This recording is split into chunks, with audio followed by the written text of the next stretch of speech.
اعوذ باللہ من الشیطان الرجیم، بسم اللہ الرحمن الرحیم۔ ناظرین، آج ہم خدا کی طرف چلتے ہیں۔ اس مجلس میں چھوٹی سی مجلس ہے، اس میں میں محترم شیخ محمد یونس صاحب جو یہاں تشریف رکھتے ہیں ان سے پوچھتے ہیں کہ ذکر الہی اللہ تعالیٰ کو کون سا ذکر پسند ہے زیادہ، جس سے اللہ تعالیٰ راضی ہو جائے اور ہمارے گناہ معاف ہو جائیں۔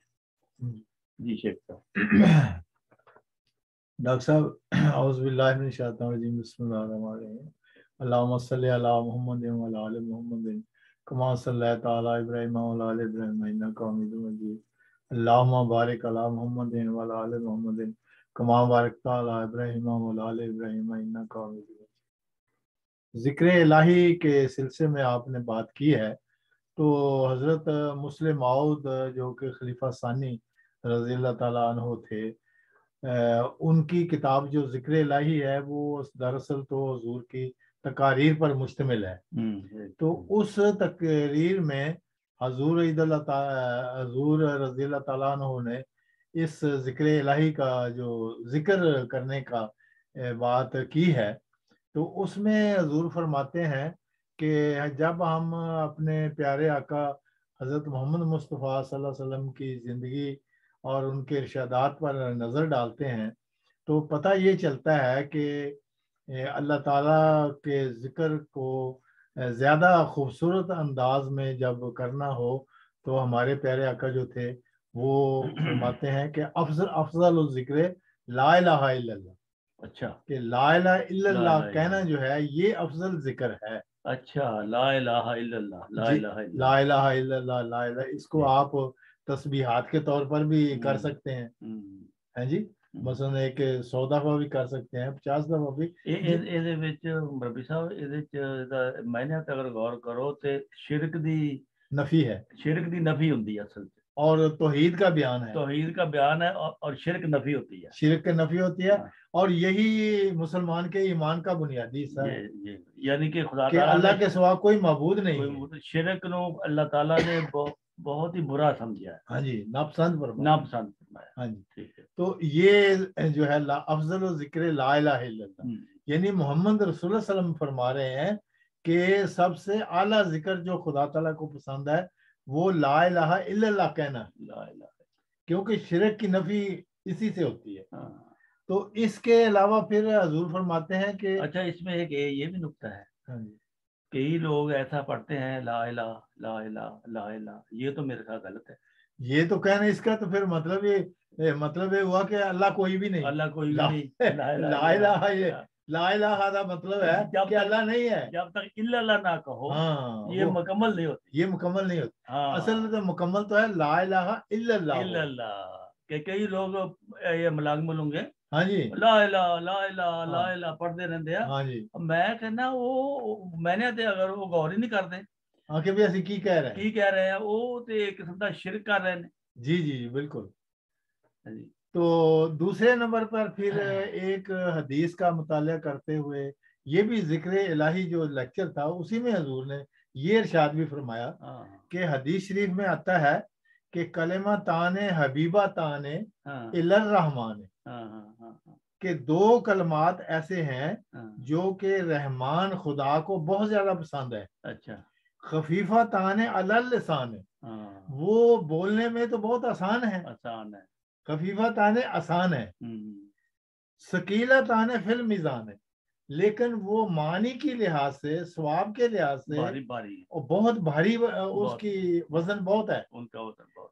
اور خدا تعالیٰ کو یہی دو لفظ پسند ہیں، اور وہ کون سے ہیں؟ سبحان اللہ و بحمدہ، سبحان اللہ العظیم، سبحان اللہ و بحمدہ العظیم۔ تو یہ حدیث ہے باقاعدہ، اچھا، یہ سبحان اللہ و بحمدہ سبحان اللہ العظیم۔ اب یہ ہم دیکھتے ہیں کہ حضرت مسلم موعود رضی اللہ تعالیٰ عنہ نے جب یہ بات بیان فرمائی تو آپ نے ساتھ ہی یہ بھی فرمایا کہ یہ جو ذکر الہی ہے کلمہ تان حبیبہ تان سبحان اللہ و بحمدہ سبحان اللہ العظیم، یہ حضرت مسیح علیہ السلام کو الہام بھی ہوا ہے۔ اچھا، ہاں جی، لیکن الہام جب ہوا تو پھر وہ اس طرح بن گیا سبحان اللہ و بحمدہ سبحان اللہ العظیم اللہم صلی علی محمد و آل محمد، یعنی درود شریف نال مکمل ہو، یعنی وہ حضور صلی اللہ علیہ وسلم پر درود شریف بھی ساتھ مل گیا، درود بھی شامل ساتھ شامل ہو گیا۔ پہلے فکرے میں صرف اللہ کی ہاں سبحان جی، اللہ و بحمدہ سبحان اللہ العظیم یعنی اللہ کی تعریف ہے، اللہ کی تعریف ہے۔ اور اس کے ساتھ پھر نال رسول کریم صلی اللہ علیہ وسلم کی تعریف بھی ہو گئی۔ ہاں جی، کیونکہ یہ حدیث قدسی ہے ایک قسم کی، ہاں یہ حدیث قدسی ہے کہ خدا نے مجھے یہ فرمایا ہے کہ دو کلمات ایسے ہیں جو مجھے بہت پسند ہے رحمان خدا کو، وہ بولنے میں اگرچہ آسان ہے لیکن معنی میں بہت وزن ہے، وزن ہی ہے کیونکہ خدا کو وہ الفاظ بہت پسند ہے۔ سبحان۔ تو حضرت مسیح موعود علیہ الصلوۃ والسلام نے پھر جب الہام ہوا تو آپ نے یہ فرمایا کہ اس جو الہام ہے اس میں خدا تعالیٰ نے میری یہ رہنمائی فرمائی ہے اچھا کہ یہ پورا مکمل جو ہے سبحان اللہ و بحمدہ سبحان اللہ العظیم اللہم صلی علی محمد و آل محمد آپ پڑھا کریں آپ، اچھا، تاکہ وہ محمد رسول اللہ علیہ وسلم پر درود بھی اس کے ساتھ چلا جائے، درود بھی نال ہی ہو جائے، وہ درود پڑھنے سے کا بھی ثواب ساتھ ہو جائے، یہ تو یعنی خدا کی تعریف ہو گئی اور محمد رسول اللہ علیہ وسلم پر درود بھیج دیا گیا، یہ یکنا شد دو شد، یعنی اللہ اور رسول کٹھی تعریف ہو گئی۔ ہاں جی۔ تو ساتھ ہی آپ نے یہ بھی فرمایا کہ مجھے اللہ تعالیٰ نے یہ رہنمائی بھی فرمائی ہے کہ اگر کوئی شخص بیمار ہو جائے، اس کو سخت تیز بخار ہو جائے، تو اس کو بھی اگر آپ دریا سے کچھ تھوڑی سی مٹی ریت لا کے، تو پانی اور ریت ملا ہوا ہو، تو اس کے اوپر پھر آپ سبحان اللہ و بحمدہ سبحان اللہ العظیم اللہم صلی علی محمد و آل محمد پڑھ کے تو اس کو دم کر کے تو پھر وہ مریض کے جسم پر لگائیں گے تو وہ اس کا اللہ تعالیٰ اپنا فضل سے اس کا وہ بخار جو ہے وہ ٹھنڈا کر دے۔ تو چنانچہ حضرت مسیح موعود علیہ الصلوۃ والسلام پر بھی یہ جو تھا علاج یہ آپ پر بھی کیا گیا۔ اچھا، اس سے علاج کیا گیا، اس سے علاج کیا گیا جس سے پھر آپ کی طبیعت کو افاقہ مل گیا، بخار تھا۔ ہاں جی، تو اسی یہی وجہ ہے۔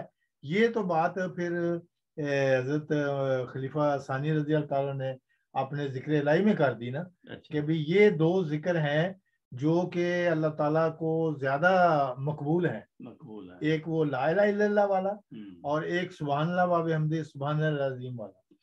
تو پھر حضرت خلیفہ ثالث کا دور جب آیا تو حضرت خلیفہ ثالث رحم اللہ نے پھر اس پر یہ فرمایا کہ اب اس پر جو حضرت مسلم موعود کے ارشادات ہیں اس کو اب جماعت میں امپلیمنٹ کرنے کے لیے میں یہ تحریک کرتا ہوں کہ انصار اللہ جو ہے اس کا روزانہ 100 دفعہ، ایک دن میں 100 دفعہ اس کا ورد کرے، سبحان اللہ و بحمدہ سبحان اللہ، اچھا اللہم صلی علی محمد۔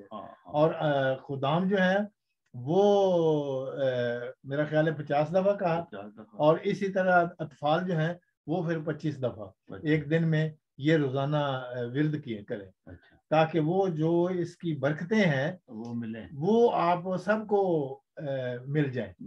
تو رسول پاک صلی اللہ علیہ وسلم پر درود بھی چلا جائے گا، ہو جائے گا، اور خدا تعالیٰ کی حمد بھی ساتھ ہو جائے گی، اور اس کو بار بار پڑھنے سے اللہ کی رحمت، اللہ کی رحمتیں بھی ہوں گی۔ ہاں جی، اور اس سے پھر دعائیں قبول ہوتی ہیں۔ تو ایک حاجی صاحب تھے، وہ یہ میں لندن میں یہ 1996 کی بات ہے کہ میں لندن میں بیت الفضل کے ساتھ جو تبشیر کے دفتر ہیں، مکان ہے، وہاں ایک مکان میں 41 نمبر میں ٹھہرا ہوا تھا۔ اچھا، تو وہاں پہ تبشیر کے دفتر میں ہی بیٹھے تھے، تو ایک حاجی صاحب حضرت خلیفہ رابع رحم اللہ سے ملاقات کر کے آئے۔ اچھا، تو وہ کہنے لگے کہ میں ابھی حضور سے ملاقات کر کے آ رہا ہوں اور اس سے پہلے میں حج کر کے آیا ہوں۔ اچھا، ہاں جی، تو وہ کہنے لگے کہ بھئی حج کر کے آئے ہو تو کیسا تھا وہاں دیکھا؟ اس نے پھر ایک چھوٹی سی خواب بھی سنا دی۔ اچھا، وہ کہنے لگا حضور میں تو یہ حج کرنے تو گیا ہوا تھا، تو حج کے دوران میں مجھے یہ نظارہ جو تھا ایک قسم کا کشف ہوا کہ بھئی آپ وہاں پہ گئے ہوئے ہیں حرم میں، حج کے جگہ پر آپ پہنچے ہیں کعبہ میں، تو وہاں ساری مخلوق جو ہے اس کے درمیان میں آپ کھڑے ہیں، تو لوگ آپ کو سارے آ کے آپ کے گلے مل رہے ہیں, آپ سے مونکا کر رہے ہیں. اچھا ہاں جی, حضرت خلیفہ رابع رحم اللہ کو یہ وہ سنا رہے ہیں خواب. یعنی خواب انہوں نے آئی حاجی صاحب نو کہ حضور اتنے گئے, حضور اتنے گئے نے, تو سارے لوگ آ کے آپ کے ساتھ مونکا کر رہے ہیں. تو وہ آگے سے کہنے لگا, حضور نے فرمایا اچھا وہ اب باری تو ہماری ہے جانے ہماری ہی باری ہے اب, کیونکہ ہمارا حج ہی بند کیا ہوا ہے. تو رسول اللہ صلی اللہ علیہ وسلم کے ابھی حج بند کیا گیا, تو ہمارا بھی حج بند کیا گیا, اس کے بعد پھر ہماری باری ہے جانے کی. ہو سکتا ہے اللہ تعالیٰ آپ کی زبان میں مبارک کرے. اچھا, تو وہ کہنے لگا کہ بھئی ساتھ ہی میں نے درخواست کی کہ حضور پھر مجھے کوئی آپ نصیحت فرما دیں. تو کہنے لگا حاجی صاحب دیکھیں آپ ایک تو حج کر کے آئے اور پھر آپ کو کشف میں اللہ تعالیٰ نے مجھے وہاں دکھا دیا, تو مجھے پھر اب دوبارہ اور کیا پوچھ رہے, اب میں اور آپ کو کیا بتاؤں. تو وہ کہنے لگے کہ نہیں کچھ نہ کچھ مجھے آج پھر نصیحت کر دیں. تو وہ کہنے لگے کہ میں نے پھر حضور پھر فرمانے لگے اچھا پھر جو ضروری آپ نے میرے سے آج بات سننی ہے تو یہ ہے کہ جب آپ سجدے میں جائیں تو دعا کرنے سے پہلے آپ پھر یہ سبحان اللہ و بحمدہ سبحان اللہ العظیم اللہم صلی علی محمد کا جو ہے نا 2-3 دفعہ آپ پڑھ کے تو اس کے بعد پھر آپ دعا شروع کر دیا سجدے میں. اچھا ہاں جی. تو یہ حضرت خلیفہ رابع رحم اللہ نے وہ حاجی صاحب کے زبان سے پتہ چلا کہ بھی حضرت ہاں جی, کیونکہ اس وقت سجدے میں مطلب اللہ تعالیٰ کے انسان زیادہ قریب ہوتا ہے, سب سے زیادہ قریب ہوتا ہے تو سجدے میں ہوتا ہے. تو اس اس وقت یہ اللہ کی پہلے تعریف کرنی, ہاں, اور اس کے بعد پھر اپنی دعا سنانی اللہ کو, اپنی گزارشات سنانی, تو وہ زیادہ بابرکت اور قابل قبول ہوتا ہے. بہت نقطہ ہے زبردست. ہاں جی, ہاں جی. تو یہ تھا اس حدیث مبارکہ کا جو پس منظر اور یہ ناظرین آپ نے کیسی روحانی بات کیسی سنی ہے کہ جس کا پر عمل کرنے سے آپ کو بہت فائدہ ہوگا. اللہ تعالیٰ آپ کو بھی توفیق دے اور ہمیں بھی توفیق دے, اور یہ پڑھ کر جب ہم دعا کریں اللہ تعالیٰ ان کو قبول کرے. انشاءاللہ پھر آپ کی خدمت میں اس قسم کی اور بھی